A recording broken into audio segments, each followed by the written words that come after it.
आज 12 वाजता याच्यामध्ये लाडक्या बहिणींना 1500च्या ऐवजी 2100 रुपये देण्याचा आमचा संकल्प आहे। शेतकऱ्यांची कर्जमाफी करण्याचा आमचा संकल्प आहे, कारण शेतकऱ्यांना आम्ही ऑलरेडी मोफत वीज दिलेली आहे, पण शेतकऱ्यांची कर्जमाफी आम्ही करतो आहोत आणि त्यासोबत आम्ही भावांतर योजना आणतो आहोत।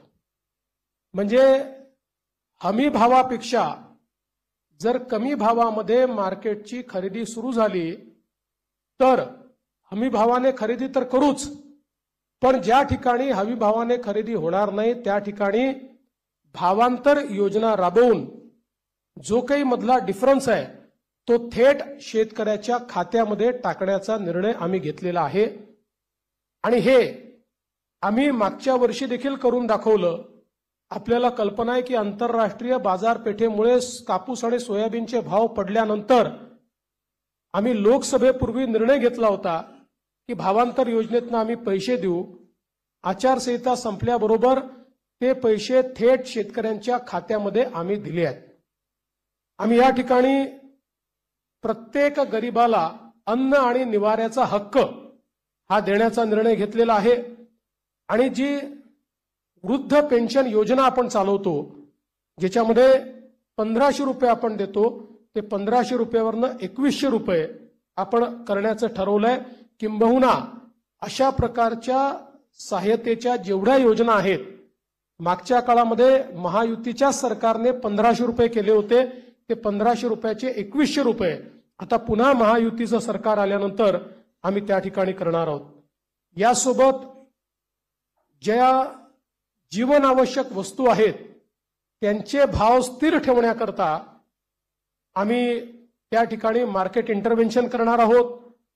येत्या काळामध्ये 25 लाख रोजगाराची निर्मिती ही महाराष्ट्रामध्ये करण्याचं लक्ष्य आम्ही ठेवलंय।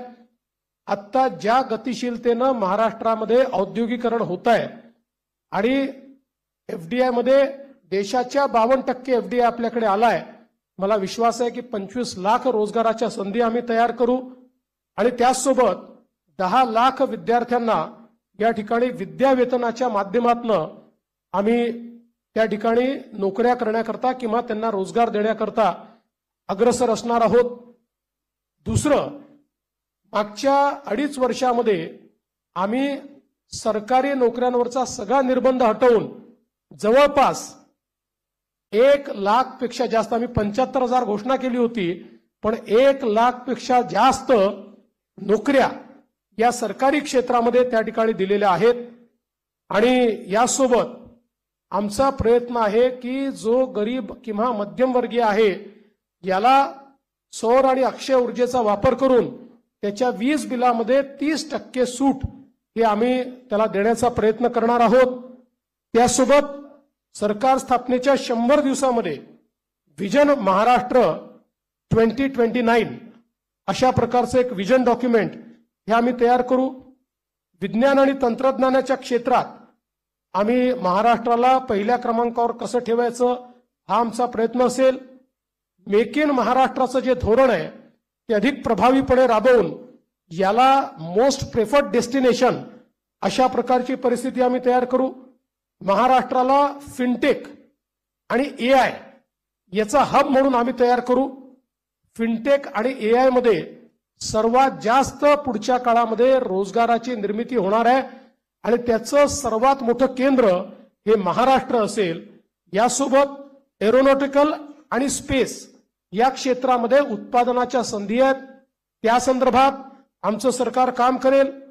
आम्ही असं ठरवलंय की शेतकरी या ठिकाणी जे काही खत खरेदी करतात त्याच्यावर जो एसजीएसटी आम्हाला मिळतो तो एसजीएसटी आम्ही शेतकऱ्यांना परत करणार आहोत। त्यासोबत आम्ही शेतकऱ्यांकरता मोठ्या प्रमाणात जी मूल्य साखळी आहे ती मूल्य साखळी तयार करण्याचा आमचा प्रयत्न असणार आहे, जेणेकरून शेतमालाला त्या ठिकाणी मोठ्या प्रमाणात भाव मिळेल। 2027 पर्यंत आता महाराष्ट्रामध्ये 11 लाख लखपती दिदी आम्ही तयार केलेल्या आहेत। 2027 पर्यंत 50 लाख लखपती दिदी या महाराष्ट्रामध्ये तयार करण्याचा आमचा संकल्प आहे। अक्षय अन्न योजना ही गरिबांकरता सुरू करण्याचा आमचा संकल्प आहे। आणि या ठिकाणी महारथी म्हणजे Maharashtra advance robotic and AI training hub initiative या नावानं मोठ्या प्रमाणात लॅब्स आम्ही तयार करणार आहोत, ज्यातनं या क्षेत्रातली ट्रेन मॅनपॉवर ही आपल्या कॉलेजेसमध्ये आणि शाळेमध्ये सुरू होईल आणि पुढच्या काळात ती पूर्णपणे तयार असेल। महाराष्ट्रामध्ये कौशल्य जनगणना आम्ही करणार आहोत, स्किल सेन्सस, आणि त्या स्किल सेन्ससच्या आधारावर वेगवेगळ्या सेक्टरमध्ये कुठे इंटरव्हेन्शन करण्याची गरज आहे आणि कशा प्रकारे त्या स्किलचा वापर करण्याची गरज आहे याचा प्रयत्न आम्ही करणार आहोत। यासोबत छत्रपती शिवाजी महाराज आकांक्षा केंद्र हे आम्ही तयार करणार आहोत, ज्याच्यामध्ये कोवर्किंग स्पेसेस असतील, इन्क्युबेशनच्या सुविधा असतील, ज्यातनं स्टार्टअप्समध्ये मोठ्या प्रमाणात विद्यार्थी असो किंवा स्टार्टअप करणारे जे नवीन नवतरुण असतील या सगळ्यांना एकत्रितपणे शेअर पद्धतीनं सगळ्या प्रकारच्या प्लग अँड प्लेच्या सुविधा आम्ही देऊ। त्यांना इन्व्हेस्टमेंट न करता आपला व्यवसाय हा त्या ठिकाणी सुरू करता येईल। उद्योजकांना देखील नवीन उद्योजक तयार करण्याकरता 15 लाखापर्यंत बिनव्याजी कर्ज हे देण्याचा आमचा प्रयत्न आहे। आमचे जे विविध महामंडळ आम्ही तयार केलेले आहेत विविध घटकांकरता, त्यांना हे बिनव्याजी कर्ज 15 लाखापर्यंत देण्याचा आमचा निर्णय।